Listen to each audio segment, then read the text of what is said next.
योगी cabinet ने बड़ा फैसला लिया है। ऊर्जा मंत्री श्रीकांत शर्मा ने कहा कि सभी भ्रष्टाचारी अधिकारियों के खिलाफ कार्रवाई होगी। उन्होंने कहा कि गांवों को शाम 7 बजे से सुबह 5 बजे तक बिजली मिलेगी। अधिकारी स्वच्छता पर जोर दें, ये सरकार जनता की है, बिना भेदभाव के जनता की समस्याएं सुनी जाएंगी और अधिकारी इस चीज को सुनिश्चित करें।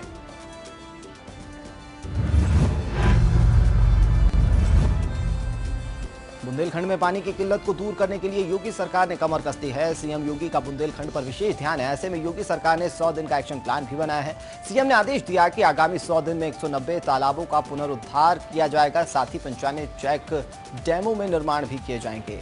योगी आदित्यनाथ ने इन इलाकों में विशेष ध्यान देने को कहा है जहां भूजल का सबसे ज्यादा दोहन हुआ है। यही नहीं, क्रिटिकल विकास खंडों के लिए मास्टर रिचार्ज प्लान बनाने का जल्द से जल्द सीएम ने आदेश भी दिया।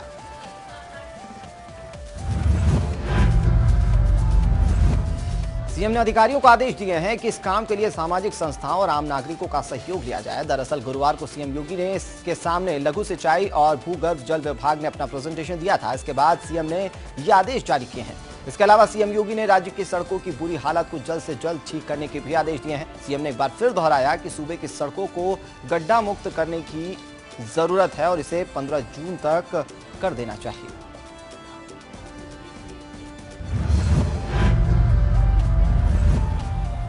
नमामि देवी नर्मदे सेवा यात्रा में शामिल होने उत्तर प्रदेश के मुख्यमंत्री योगी आदित्यनाथ आज दोपहर 3:20 पर डिंडौरी जिले के शहपुरा पहुंचेंगे। योगी यहां कार्यक्रम में शामिल होने के बाद 5:10 शहपुरा से रवाना हो जाएंगे। लगभग 1 घंटे 50 मिनट तक के कार्यक्रम में शामिल होने के दौरान सीएम योगी आदित्यनाथ कार्यक्रम को भी संबोधित करेंगे।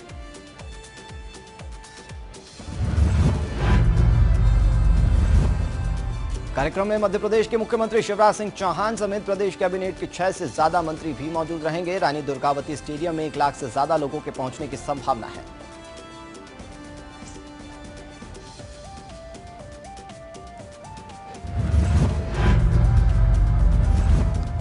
लोकपाल की नियुक्ति पर सुप्रीम कोर्ट ने फैसला सुनाया है कि लोकपाल कानून पर बिना संशोधन के काम किया जा सकता है। कोर्ट ने कहा कि इतने लंबे वक्त तक लोकपाल की नियुक्ति को रोक कर रखने की कोई वाजिब वजह नहीं है। 28 मार्च को सुप्रीम कोर्ट के बाद सुनवाई के बाद सुप्रीम कोर्ट ने फैसला सुरक्षित रख लिया था। केंद्र सरकार की ओर से अटॉर्नी जनरल मुकुल रोहतगी ने तब कहा था कि लोकपाल की नियुक्ति वर्तमान हालात में संभव नहीं है, क्योंकि लोकपाल बिल में कोई संशोधन होने हैं जो संसद में निलंबित है। लोकपाल बिल में करीब 20 संशोधन होने हैं।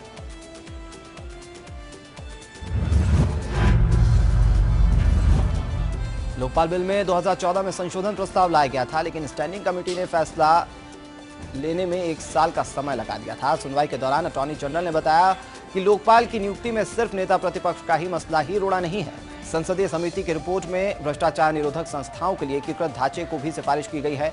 रिपोर्ट में केंद्रीय सतर्कता आयोग और सीबीआई की भ्रष्टाचार निरोधक शाखा को लोकपाल के साथ एकीकृत करने की सिफारिश की गई है।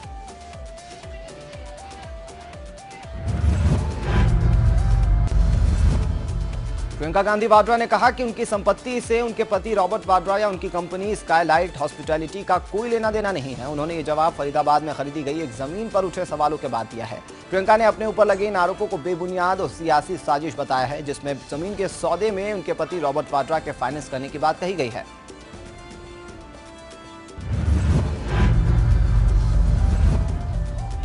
दरअसल प्रियंका गांधी ने 2006 में हरियाणा के गांव अमीरपुर में कृषि भूमि खरीदी थी। 5 एकड़ की जमीन के लिए उन्होंने 15 लाख रुपए चुकाए थे। प्रियंका गांधी ने अपने बचाव में कहा कि जमीन खरीदने के लिए उन्होंने अपनी दादी इंदिरा गांधी से विरासत में मिली रेंटल प्रॉपर्टी की आय का इस्तेमाल किया था।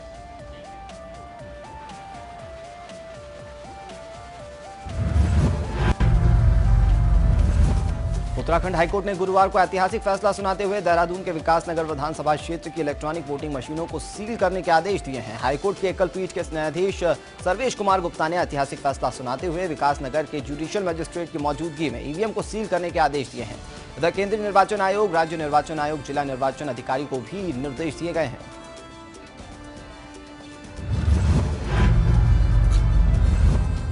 साथ ही विकासनगर विधानसभा क्षेत्र ईवीएम मशीनों को विकासनगर के जुडिशियल मजिस्ट्रेट के सामने सील कर न्यायालय को सूचित किया जाएगा।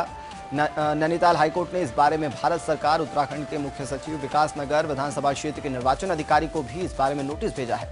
नैनीताल हाईकोर्ट के न्यायाधीश सर्वेश कुमार गुप्ता ने भारत सरकार, केंद्रीय निर्वाचन आयोग, राज्य निर्वाचन आयोग, उत्तराखंड के मुख्य सचिव, देहरादून के जिला निर्वाचन अधिकारी, विकास नगर विधानसभा क्षेत्र के निर्वाचित अधिकारी और विकास नगर विधानसभा क्षेत्र से निर्वाचित हुए विधायक मुन्ना सिंह चौहान को 6 सप्ताह के भीतर न्यायालय में अपना पक्ष रखने के निर्देश दिए हैं।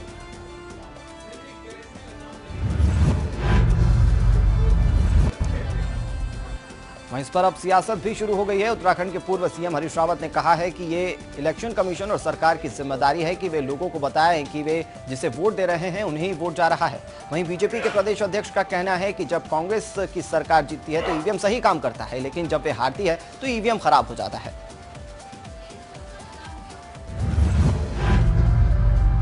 दलों ने उठाया है, बहुत सारे जो है एक्सपर्ट्स ने सवाल उठाए हैं। तो चुनाव आयोग और भारत सरकार की जिम्मेदारी है कि इन शंकाओं का निराकरण करें, ताकि वोटर को ये मालूम हो सके कि वो जहां वोट दे रहा है वहीं वोट जा रहा है। इसमें एक बड़ी शंका उठ करके खड़ी हो गई है। या तो आप बैलेट से भविष्य के चुनाव करवाइए, कौन सही है गलत है मैं इसमें नहीं जाना चाहता, और यदि आप नहीं करवाएंगे तो इन शंकाओं का निराकरण करने के लिए लोग कोर्ट में जाएंगे और कोर्ट न्याय देगा। कांग्रेस जीतती है तो वहाँ ईवीएम सही काम करते हैं, जब कांग्रेस हारती है तो वहाँ पर ईवीएम के ऊपर उसका दोष मढ़ दिया जाता है। उधर चुनाव आयोग ने भी कहा है कि अगर कोई एक्सपर्ट है तो वो ईवीएम को हैक करके दिखाए। अब ये माननीय न्यायालय ने नोटिसेस दिए हैं, उसका उत्तर सरकार देगी। जो माननीय न्यायालय फैसला करेंगे वो सब पर बाध्यकारी होगा और सर्वमान्य होगा। उत्तर प्रदेश में बीजेपी सरकार बनते ही भगवा गमछा गैर कानूनी कामों के लिए ढाल बन चुका है। सीएम योगी आदित्यनाथ भगवा गुंडों के लिए चाहे जितने सख्त निर्देश पुलिस को क्यों न दे दें, लेकिन जमीन पर इसका असर होता दिखाई नहीं दे रहा है। मामला बांदा का है, जहां हिंदू युवा वाहिनी की नेम प्लेट लगी एक एसयूवी में आधा दर्जन भगवाधारी व्यस्त चौराहे में शराब के जाम टकराते हुए पुलिस के हत्थे चढ़ गए। देर रात पुलिस नाइट चेकिंग अभियान चला रही थी और इसी दौरान पुलिस ने हिंदू युवा वाहिनी की नेम प्लेट लगी लग्जरी गाड़ी की तलाशी के दौरान उसमें शराब पीते हुए युवकों को गिरफ्तार किया है।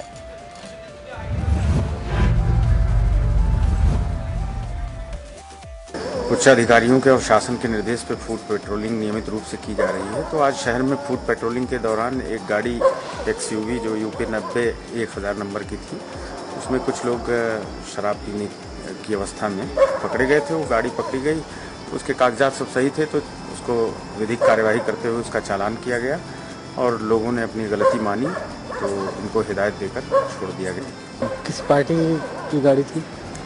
ऐसा कुछ संज्ञान में नहीं है, किसी पार्टी का था, ये एक रूटीन मामला था। उत्तर प्रदेश की राजधानी लखनऊ में गुरुवार की रात पेट्रोल पंपों पर छापेमारी की गई। एसटीएफ की टीम ने कम पेट्रोल देने का इस दौरान खुलासा भी किया है। बताया जाता है कि पेट्रोल पंप में चिप रिमोट कनेक्ट कर ये काम किया जा रहा था।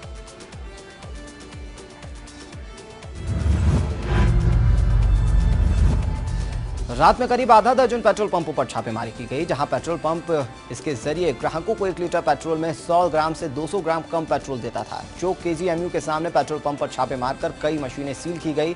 5 लीटर में 4.30 लीटर ही पेट्रोल ग्राहकों को दिया जा रहा था।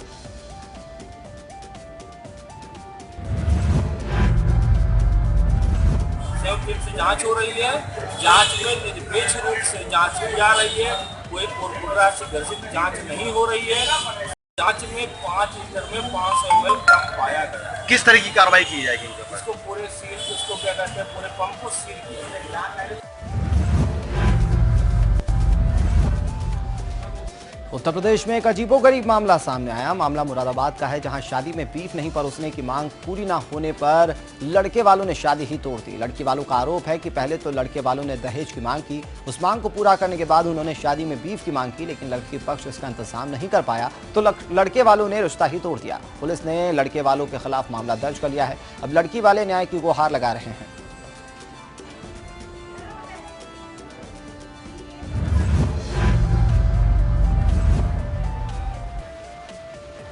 थी इन लोगों ने बैंगनार की मांग करी तो मेरे बूढ़े माँ बाप हैं, एक ही हैं, उन्होंने जैसे तैसे करके उसका भी इंतजाम कर लिया।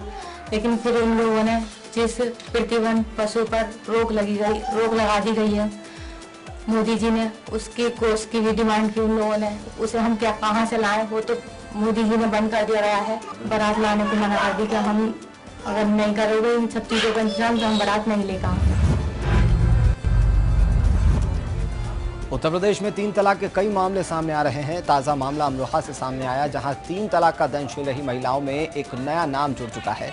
नया नाम अलका परवीन का जुड़ा है, जहां अलका परवीन के पति ने प्रेमिका की खातिर अपनी पहली पत्नी अलका को मारपीट कर घर से बाहर निकाल दिया और फिर स्पीड पोस्ट के जरिए तलाक की चिट्ठी तक भेज दी। परवीन के पति ने अपनी प्रेमिका के साथ दूसरी शादी तक कर ली है।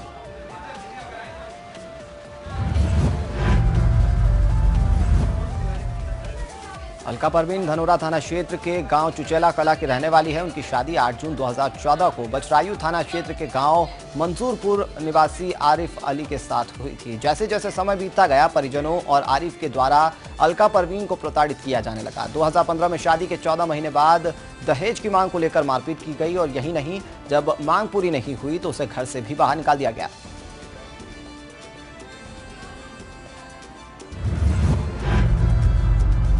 थोड़े 4-5 महीने बाद वो लोग दहेज की मांग करने लगे, कार की मांग करने लगे। आए दिन कभी कुछ करते थे, कभी कुछ करते थे, पति परेशान करते थे।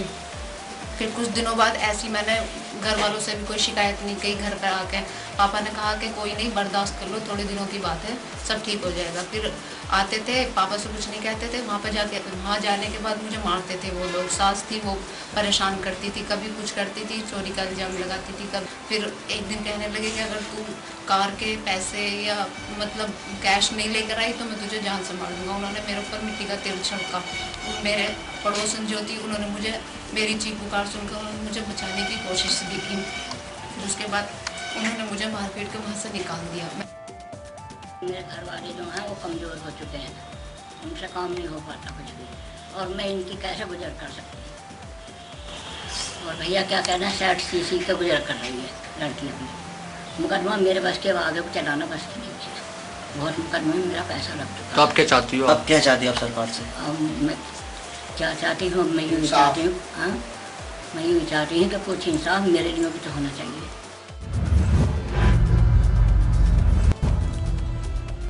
सीतापुर में ट्रिपल तलाक का इस्तेमाल करते हुए पति ने अपनी पत्नी को घर से बाहर निकाल दिया था, लेकिन उसके बाद भी वे उससे पैसे की डिमांड करता रहा।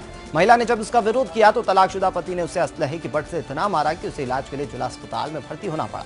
प्राथमिक उपचार के बाद हालांकि महिला को डिस्चार्ज कर दिया गया, लेकिन मारपीट में महिला के सर पर काफी गंभीर चोटें आई हैं।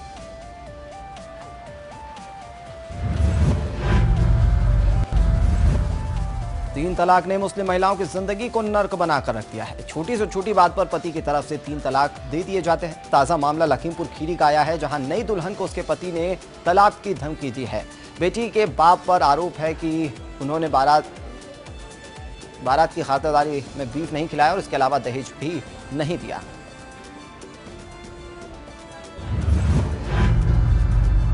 थाने में गए तो वहाँ भी कहीं रिपोर्ट नहीं लिखी जा रही। एप्लीकेशन दिखाते हैं तो कहते हैं नानपारा जाओ, नानपारा जाते हैं तो अभी रिपोर्ट कहीं नहीं दर्ज हुई। किसी भी बहन बिटिया हो, किसी की बहन बिटिया हो, तलाक वाली बात पे सबको नफरत है।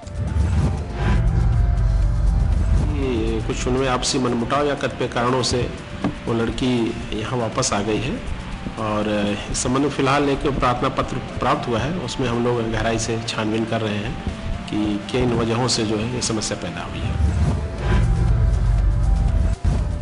एक तरफ जहां योगी सरकार महिलाओं की सुरक्षा के लिए हर मुमकिन कोशिश कर रही है, लेकिन उत्तर प्रदेश में अपराधियों के हौसले बेहद बुलंद है। महिलाओं के साथ अपराध रुकने का नाम नहीं ले रहा है। बदायूं में गांव के एक दबंग युवक ने गांव की किशोरी को अपने घर में खींच लिया और उसके साथ दुष्कर्म की वारदात को अंजाम दिया। पुलिस ने मामला दर्ज कर लिया है। इधर पुलिस ने आरोपी युवक को गिरफ्तार भी किया है।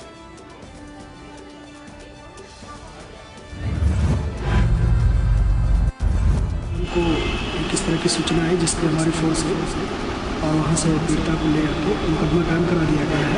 उसका मेडिकल के लिए भेज दिया गया है। मुलजिम भी हमारा अरेस्ट हो गया है। आगे विधिक कार्रवाई सुनिश्चित।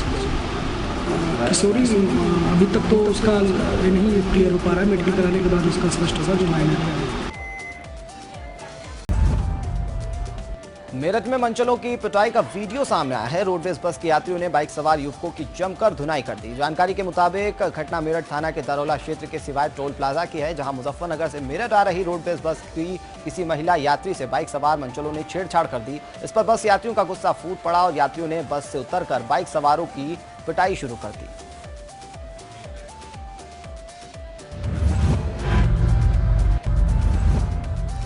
सहारनपुर में एसएसपी के आवास पर बीजेपी नेताओं द्वारा किए गए बवाल पर प्रदेश के डिप्टी सीएम केशव प्रसाद मौर्य ने बचाव किया है। केशव प्रसाद मौर्य ने कहा कि एसएसपी ऑफिस पर कोई बवाल नहीं हुआ है, मामले को तूल दिया जा रहा है।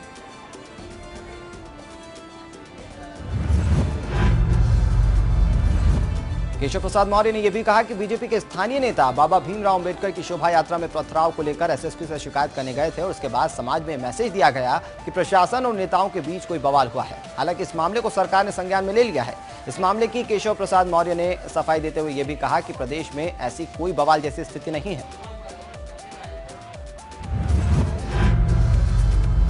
कोई बवाल नहीं हुआ तो उसे बहुत हाईलाइट कर दिया गया था और जो भी घटना थी संगठन ने उसे संज्ञान में लिया है। कहीं इस प्रकार की स्थिति पूरे प्रदेश में नहीं है जहां इस प्रकार का मैसेज निकालने की कोशिश हुई कि कोई प्रशासन और पार्टी के बीच में कोई टकराव हुआ है। एक बाबा साहब भीमराव अंबेडकर की जयंती के बाद वहाँ पे एक शोभा यात्रा निकालने का कार्यक्रम था, इसे लेकर के जा रहे थे, उसमें किसी ने पथराव किया था तो उसकी शिकायत लेकर के एसएसपी के आवास पर गए थे। वो अंबेडकर नगर के अकबरपुर ब्लॉक के 321 प्राथमिक स्कूलों में एक साथ छापेमारी की गई। इस छापेमारी में डीएम ने लगभग 50 अधिकारियों को लगाया था। छापेमारी के दौरान अधिकांश प्राथमिक स्कूलों में गंभीर अनियमितताएं पकड़ी गई।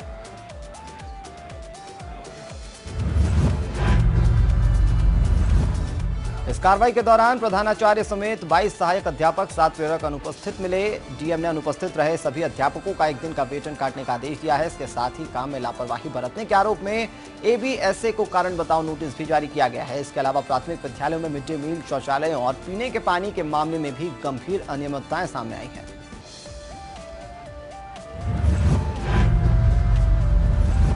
अनुपस्थित थे 22 टीचर और 7 प्रेरक नहीं थे। कुछ जगह पर मिड डे मील 4 स्थानों पर नहीं बन रहा था और कुछ जगह पर सफाई कर्मी नहीं आए थे। तो इन सभी चीज़ों को संज्ञान में लिया गया है और ऐसे भी हमें स्कूल मिले जहां पर बहुत ही कम बच्चे एनरोल हुए थे। तो उन सभी के वेतन को रोकते हुए उनको 15 दिन का समय दिया जा रहा है। धन का वेतन जो नेक्स्ट इंक्रीमेंट है उसको रोक दिया जाएगा और इसके साथ ही सभी जितने आश्रित पाए गए सभी का भी 1 दिन का वेतन काटते हुए इन सभी को कारण बताओ नोटिस किया जा रहा है। अपना उत्तर स्पष्ट करें कि वो यहाँ उपस्थित क्यों नहीं थे और यदि संतोषजनक उत्तर नहीं मिलता है तो इनके विरुद्ध प्रभावी कार्रवाई की जाएगी। जालंधर के सीसीटीवी से एक ऐसा वीडियो सामने आया है जिसको देखकर आपके भी रोंगटे खड़े हो जाएंगे। यहाँ एक ट्रक फ्लाईओवर के अचानक नीचे गिर गया। ये पूरा वाकया सीसीटीवी में कैद हुआ है।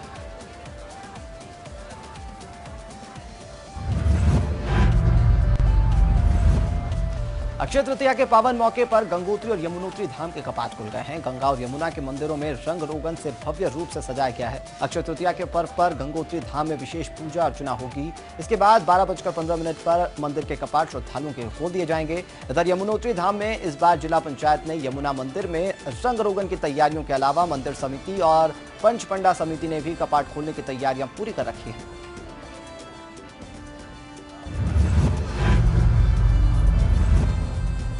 अक्षय तृतीया के पावन मौके पर आज सुबह 9:15 बजे यमुना के मायके से शनिदेव की अगुवाई में मां यमुना की डोली शीतकालीन निवास खरसाली से रवाना हुई है तथा दोपहर में ये डोली यमुनोत्री धाम पहुंचेगी। यहां विधिवत पूजा अर्चना के साथ ही 12:15 पर मंदिर के कपाट श्रद्धालुओं के लिए खोल दिए जाएंगे। इसके बाद 6 महीने तक यमुना मां के दर्शन श्रद्धालु कर सकेंगे।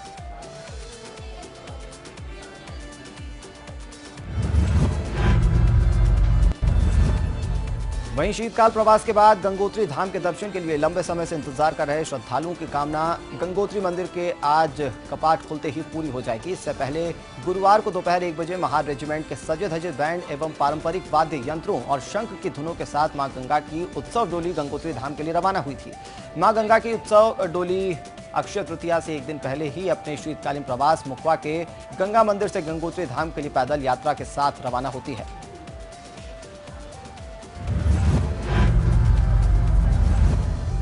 मान्यता है कि भैरव देवता मां गंगा के द्वारपाल हैं और मां गंगा को उनके यहाँ एक दिन निवास करना होता है। वहीं स्थानीय श्रद्धालु मां गंगा के शीतकालीन प्रवास मुखवा को गंगा मां का मायका भी मानते हैं।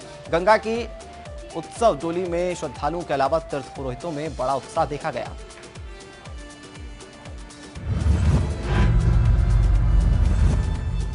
ऋषिकेश में 27 मई से चारधाम यात्रा की शुरुआत विधिपूर्वक पूजा अर्चना के साथ हुई है।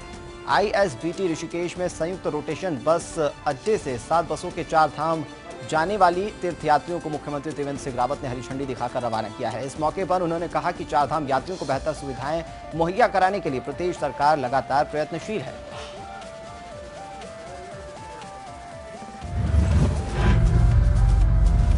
पूरी चाक चौबंद कर दी गई है और किसी तरह की यात्रियों को दिक्कत न हो, उसके लिए जो प्रारंभिक व्यवस्था होनी चाहिए वो सारी कर दी गई है। और मैं आज इस अवसर पर यात्रियों को बहुत बहुत शुभकामनाएं देता हूं और उनका स्वागत करता हूं कि वो उत्तराखंड आए हैं। मैं भगवान बद्रीनाथ से प्रार्थना करता हूं कि उनकी यात्रा कुशल हो और वो कुशलतापूर्वक अपने घर परिवार